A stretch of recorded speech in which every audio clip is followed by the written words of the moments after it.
Hello friends, आज हम बात करने वाले हैं one of the most important topic which is very close to my heart, that is how to become an underwriter.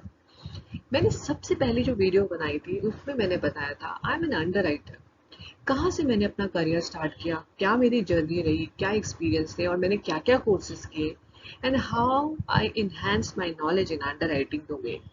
सो आज इस इंटायर टॉपिक में हम बात करेंगे what are the things which we should do, examination कैसे करनी चाहिए, कैसा आपका स्टेप बाय स्टेप अप्रोच रहनी चाहिए। तो please do stay tune and watch the entire video. अब इस स्लाइड में हम बात करने वाले हैं जर्नी एज एन अंडरराइटर। मैंने कहाँ से शुरुआत करी। सबसे इम्पोर्टेंट चीज, मैंने अपना बीएससी ऑनर्स नर्सिंग का ग्रेजुएशन किया। फिर देन आई वाज स्ट्रगलिंग कि कौन से डोमेन में करूँ, नर्सिंग में कंटिन्यू करूँ। तभी हमारे वहाँ कैंपस इंटरव्यू हुआ इंश्योरेंस इंडस्ट्री का, बिकॉज उस टाइम पे insurance industry was booming at that point of time. Campus interview insurance का, and I don't want to name that company, but HR ने हमारा इंटरव्यू लिया, 3-4 राउंड हुए and they did check the knowledge about medical topics, what is diabetes, hypertension, ये सब चीजें, because ये लोग मेडिकल अंडरराइटर सर्च कर रहे थे। मेरे लिए एक ये नया टॉपिक था अंडरराइटिंग डोमेन। अंडरराइटिंग का मुझे कोई इंफॉर्मेशन नहीं था। तो then I did reach out to my senior जिन्होंने इस डोमेन पर अपना प्रोफेशनल करियर इनहेंस किया था। मैंने अपने सीनियर्स को अप्रोच किया कि मुझे थोड़ा सा बताइए कि अंडरराइटिंग होता क्या है। तो उन्होंने ये बताया कि अंडरराइटिंग में आपको रिस्क असेसमेंट करना पड़ता है। आपके पास जो भी प्रपोजल्स आते हैं लाइफ इंश्योरेंस में, आप उन्हें देखते हैं, इवेल्युएट करते हैं, उनकी मेडिकल फाइंडिंग्स करते हैं, देखते हैं कि कुछ एबनॉर्मल तो नहीं है, ये प्रोफाइल रिस्की तो नहीं है कंपनी के लिए। अगर रिस्की लगता है तो उससे एडिशनल प्रीमियम चार्ज किया जाता था। लेकिन अंडरराइटर बनने के लिए मेरी जर्नी कोई बहुत ईजी नहीं रही। सबसे इम्पोर्टेंट था 6 महीने फुल आपकी ट्रेनिंग दी जाती थी। 6 महीने में हमें कुछ ऐसे इंपॉर्टेंट मेडिकल टॉपिक्स समझाए जाते थे, कैसे आप उसे अंडरराइटिंग, अगर आपकी एक्सपर्टीज के हिसाब से आप उसे कैसे इवेल्युएट करोगे, चाहे वो डायबिटीज हो, चाहे वो हाइपरटेंशन हो, चाहे वो कैंसर हो, या कोई भी ऐसे सब स्टैंडर्ड केसेस अगर आपके पास आएंगे तो हाउ यू विल इवेल्युएट। ऐसे करते करते देन आई स्टार्टेड थिंकिंग कि मैंने 5-6 महीने as a as a fresher निकाल दिए, then used to underwrite cases. अब क्या नेक्स्ट स्टेप होना चाहिए हमें अपने नॉलेज एनहांस करने के लिए। हमने उस टाइम पे जो था लाइसेंशिएट बहुत ज़्यादा एग्जाम्स होते थे। उस टाइम पे रिटन एग्जाम होते थे, अब तो हालांकि से ऑनलाइन वर्जन पे चेंज कर दिया गया है। तो हमने लाइसेंशिएट दिया, लाइसेंशिएट के बाद फिर एसोसिएट, एसोसिएट के बाद फेलो। तो इस तरह से मैंने अपनी स्टेप बाय स्टेप अप्रोच बढ़ाया। Simultaneously I was increasing my knowledge in underwriting domain, because मुझे पता था कि मुझे अपना करियर अंडरराइटिंग में ही इनहेंस करना है। देखिए, सबसे इंपॉर्टेंट चीज़ किसी भी प्रोफेशन में होती है कि अगर आप एक ही जगह पे रहना चाहते हैं तो उससे आपकी नॉलेज नहीं इनहेंस होगी, आपकी ग्रोथ नहीं होगी। और आप नेक्स्ट लेवल देखते हैं तो आपको अपने डिग्री में कुछ तो लेवल ऐड करने ही पड़ेंगे, चाहे वो ट्रिपल आई हो, चाहे वो बाहर से कोई सर्टिफाइड एग्जाम हो, प्रोफेशनल एग्जाम हो। तो ये सारी चीज़ें करते करते मैंने 15 years of experience I had in underwriting.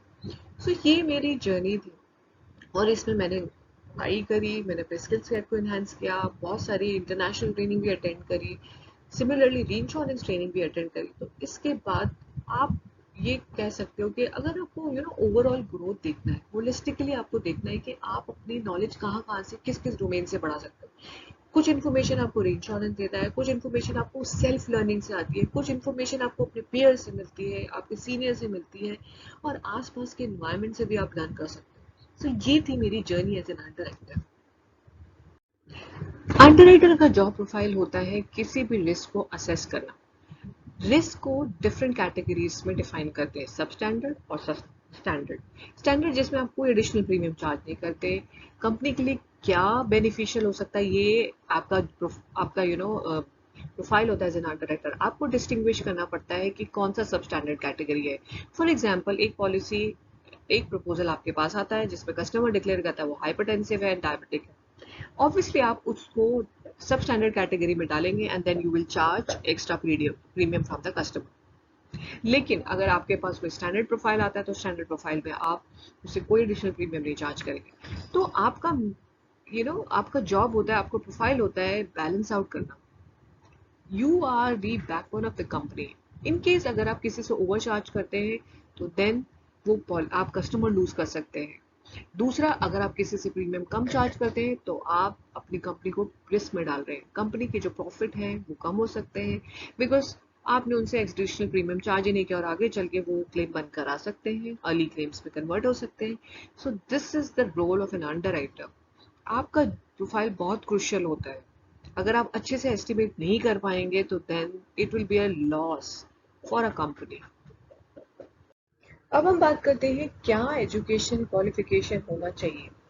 आप भी जानते हैं अंडरराइटर का काम होता है असेस करना। It can be your mortgages, it can be life insurance, it can be general insurance, it can be health insurance. So आपकी नॉलेज डाइवर्सिफाइड होनी चाहिए। अगर आप हेल्थ में है तो आपका डॉक्टरेट बैकग्राउंड भी हो सकता है, आप फार्मा बैकग्राउंड के स्टूडेंट्स भी हो सकते हैं, आप बैचलर्स इन डेंटल भी कर सकते हैं। तो बहुत सारी चीज़ें हैं जो आप एक्वायर कर सकते हैं टू बिकम एन अंडरराइटर। सबसे इंपॉर्टेंट चीज़ है आपकी बैचलर डिग्री होनी चाहिए। It can be economics, accounting, finance, maths to become an underwriter, और may be science. Series of specialisation बहुत इंपॉर्टेंट है, जैसे कि आपका दिमाग एनालिटिकल होना चाहिए, आपको कम्युनिकेशन स्किल बहुत स्ट्रांग होना चाहिए, बिकॉज आपको कस्टमर से कॉल करना पड़ सकता है, आपको स्टेक होल्डर्स, आप अपने डिस्ट्रीब्यूशन को कम्युनिकेट करना पड़ेगा आपको डिसीजन। तो आपकी जो एनालिटिकल कम्युनिकेशन स्किल और इवेल्युएशन, ऑटोमेशन, इनोवेशन, ये सारी थॉट प्रोसेस आपके दिमाग में चलनी चाहिए कि आपको अपनी नॉलेज कैसे एनहेंस करनी है। अगर आप न्यू हायर्स हैं तो आप ऑन द जॉब ट्रेनिंग भी ले सकते हैं to become a senior underwriter, and must complete some certification जो कि आपके बहुत सारे हैं, जैसे लाइसेंशिएट होगा, एसोसिएशन ऑफ इंश्योरेंस अंडरराइटर का है। अगर आप एंट्री लेवल के अंडरराइटर है तो आपको सीनियर पोजीशन के लिए जाने के लिए आपको ये सारे चीजें, आपको टारगेट लेना पड़ेगा कि आपको 5 से 6 सालों में ये कोर्सेज करने हैं। जैसे कि मैंने बताया है कि इंश्योरेंस में लाइसेंशिएट है, ट्रिपल आई बहुत सारे कोर्सेज करवाता है, देन आपके डिप्लोमा कोर्स हैं, एडवांस लर्निंग डिप्लोमास है जो कि सिर्फ अंडरराइटिंग के लिए भी बने हुए हैं। तो आपको ये टारगेट करना है कि आपका क्या गोल है, आपका एम्बिशन क्या है, कि आपको किस डोमेन में अपना आगे बढ़ना है। अगर हम बात करें एग्जामिनेशन की, जैसे कि मैंने बताया, इंश्योरेंस इंस्टीट्यूट ऑफ इंडिया आपको लाइसेंशियड एग्जाम ऑफर करता है। लाइसेंशियड एग्जाम में 3 एग्जाम्स होते हैं जिसमें कि आपको टोटल 60 मार्क्स अप्रूव करने पड़ते हैं। अगर आपने 60 मार्क्स अप्रूव कर दिए तो then you will be eligible to give associate exam.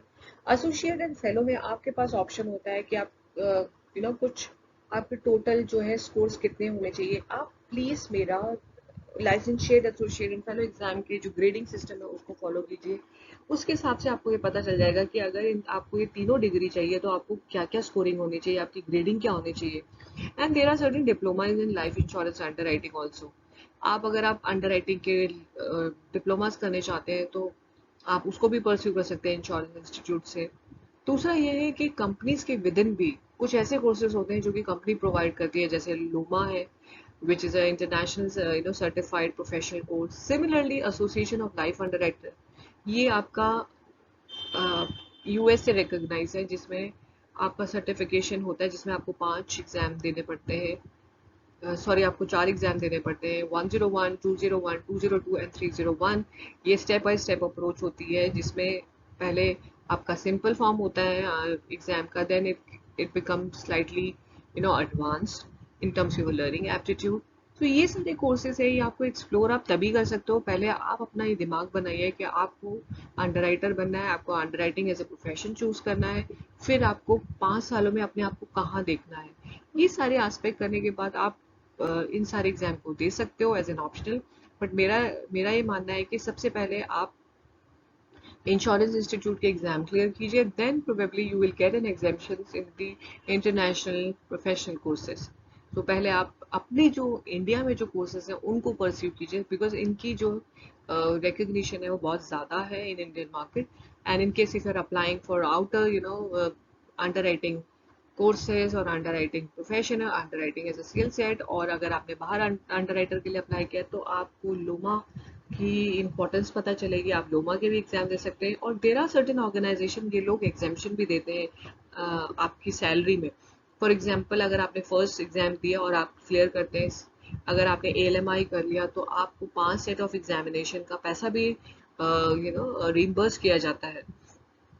Similarly, जो आप ALU की बात करते हैं, एसोसिएशन ऑफ लाइफ अंडरराइटिंग की, उसमें भी ऐसा होता है कि जो पहला एग्जाम वो फ्री होता है कुछ ऑर्गेनाइजेशन में, एंड देन ये साल में एक बार होता है।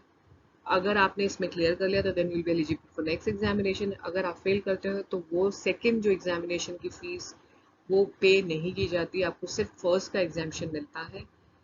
So these are some common examination for the underwriting stream. अगर आपको इसके बारे में कोई डाउट क्लैरिफिकेशन है, please do write on the comment box. I will be more than happy to share my experience as an underwriter.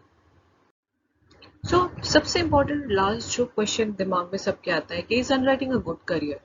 Obviously underwriting is a good career, even though underwriting domain में आपने देखा है कि automation, software, artificial intelligence ये सारे evolve हो रहे हैं। बट लेकिन एक बात बताइए, उनको इनपुट देने के लिए, एक्सपर्टीज देने के लिए, अंडरराइटिंग के कमेंट्स देने के लिए, कंपैरिजन देने के लिए, डिसीजन मेकिंग, इंपॉर्टेंट एनालिटिक्स देने के लिए किसका जॉब प्रोफाइल इंपॉर्टेंट है? ऑब्वियसली अंडरराइटिंग का। क्या चाहे कितने भी इन्हांसमेंट हो जाए, but input should be given by an underwriter for a better growth in an organization. तो मेरा मानना ये हमेशा है कि it is always a good career for all the new budding underwriter, those who are starting their career. So please do not think कि underwriting में कुछ आगे कोई enhancement नहीं होता। ये आपके ऊपर है कि आप इसे कैसे प्रोग्रेशन लेवल पे लाना चाहते हैं, आप आगे करना क्या चाहते हैं, आपकी गोल्स क्या है। Thank you so much for watching the entire video. I hope आपको मेरी छोटी सी कोशिश पसंद आई होगी। इसमें मैंने अपनी जो जर्नी है, कैसे मैंने underwriter as a career start किया, क्या क्या कोर्सेज कर सकते हैं, क्या आप प्रोफेशन चूज कर सकते हैं, अगर आप अपनी नॉलेज इनहेंस करना चाहते हैं तो आप कैसे कर सकते हैं। स्टिल अगर आपके पास कुछ क्वेश्चन है तो please do right and share your comments on this comments box.